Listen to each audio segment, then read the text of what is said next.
Hola, ¿qué tal? ¿Cómo están? Me alegra, como siempre, que nos encontremos en otro lunes de leer. Y como ya he dicho otras veces y como me parece que todos sabemos, estos lunes de leer usualmente se graban, no el lunes en que se cuelgan en redes sociales, sino unos días antes o el día anterior. En el caso de este lunes de leer de hoy, 4 de abril, yo estoy grabando mi lectura el domingo 3. El domingo 3 de abril, para quienes no son costarricenses, es significativo porque es la eh, segunda ronda de las elecciones presidenciales de este año. Entre dos candidatos que hasta donde sé yo, y aquí hago la advertencia de que es algo que sé yo desde la distancia, no despiertan entusiasmo, no despiertan lealtades, no despiertan esperanzas, ¿no? Y ha sido parte de un proceso de desgaste en el sistema político costarricense que ya lleva su tiempo y que a mí me preocupa mucho. Hace 4 años yo fui a votar a Costa Rica, fui a votar principalmente a la segunda ronda, un poco movido por la desesperación, porque teníamos un candidato de centro izquierda muy desconocido y teníamos un candidato de la extrema derecha religiosa que eh, pudo haber ganado y que prometía un retroceso eh, en materia de derechos humanos, era de un populismo como el que estaba al uso en aquella época con gente como Trump, como Bolsonaro. Muy bien, 4 años después, ¿qué es lo que vemos? Que se enfrenta un partido muy tradicional, Liberación Nacional, con un candidato que ya fue presidente, sobre el que pesa la sombra de la corrupción y que asume de una manera quizás más moderada, pero también asume posturas de populismo de derecha. Y un candidato que viene de la nada, excepto por una serie de problemas de acoso sexual y de desempeño en instituciones típicamente capitalistas como lo que es el Banco Mundial y que han generado incluso artículos que expresan preocupación y que expresan realmente decepción por lo que está pasando en Costa Rica en medios como Wall Street Journal, que es de extrema derecha. Es de derecha, no es de extrema derecha, es de derecha, es muy conservador, es de derecha, o el New York Times.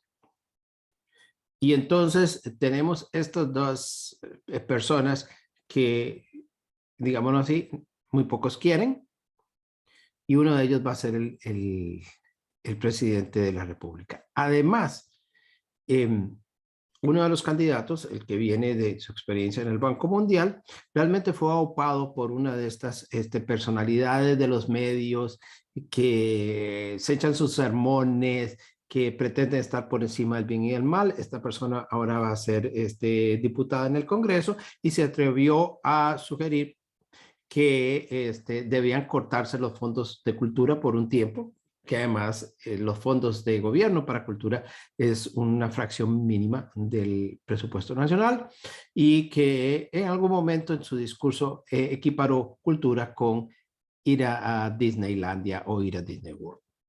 Entonces, ¿qué tiene que ver eso con lunes de leer? Aparte de mi preocupación, aparte de mi decepción, aparte de el sentir que los espacios culturales se cierran, que el intelectual que alguna vez Ángel Rama calificó como un intelectual unido al poder y que con un proyecto de nación ha quedado de lado, ha quedado silenciado. No digo que la relación con el poder fuera necesariamente positiva, pero sí generó cosas positivas. Y entonces hay una desconexión que hay entre esa reflexión intelectual, el público. Hay una desconexión entre lo que se lee, porque en Costa Rica se lee mucho, y lo que se reflexiona en Costa Rica. Y estamos aquí frente a una posibilidad en la que no hay proyecto cultural. Y desde la distancia, yo no veo que se esté formando un proyecto cultural, incluso desde un margen. Y ojalá que me equivoque. Entonces, aquí viene la conexión con Lunes de Leer. En el año 2006, el escritor Rafael Cuevas Molina, de quien yo he leído en otras ocasiones, aquí en Lunes de Leer, publicó este libro que a mí me parece muy interesante. Cultura política, cultura y política en Costa Rica, que es una serie de entrevistas a personalidades que realmente movieron una agenda cultural, una agenda política y una agenda de política cultural después de la guerra de 1948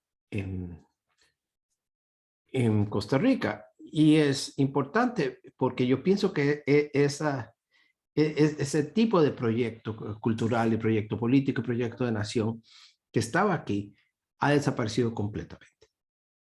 Esa es la impresión que yo tengo.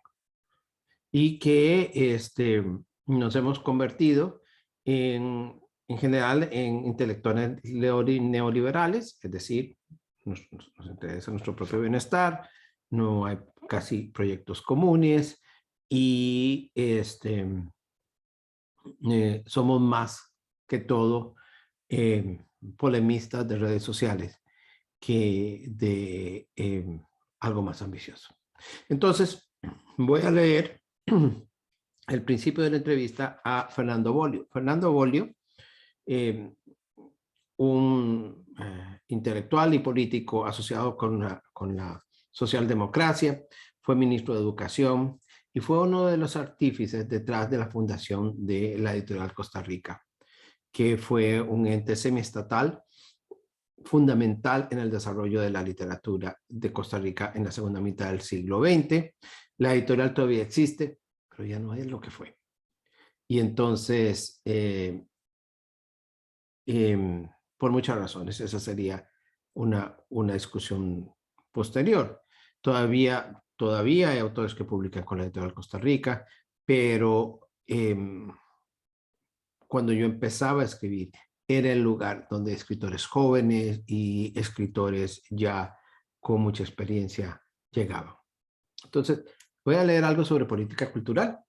La pregunta de Rafael dice, ¿cómo podría caracterizarse brevemente la actitud del Estado costarricense respecto a la cultura después de 1948? Y esto es lo que nos dice Fernando Bolio.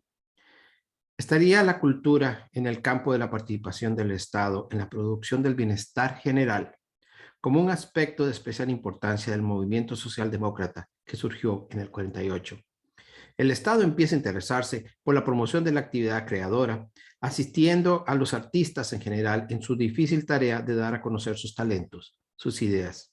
Me habría gustado tener aquí a mano el ideario socialdemócrata, tal como se fue gestando a finales de la época de los 1940, es decir, durante la más convulsionada época que hemos tenido en Costa Rica desde el punto de vista político. Exactamente, yo diría de la mitad de los 1940 para acá y desde luego con la revolución del 48.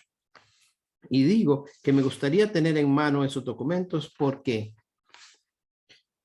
en estos ejemplos, en estos momentos, no recuerdo los términos en los que, por ejemplo, la Carta Fundamental del Partido de Liberación Nacional, la primera, hemos tenido tres, la del 51, se pronuncia respecto de la cultura, pero sí está ahí la idea general de que la cultura, tal como la entendemos aquí, debe ser una preocupación fundamental de la nueva república que estábamos formando, de esa gran y significativa y fecunda nueva etapa de la democracia representativa costarricense. Y en los documentos previos a esa carta, es decir, durante la gestación del Partido de Liberación Nacional, que es lo que nosotros llamamos, y don Pepe en especial, don José José Figueres Ferrer, y lo que nosotros llamamos Movimiento de Liberación Nacional, porque empezamos por ser eso, hasta llegar a ser un partido.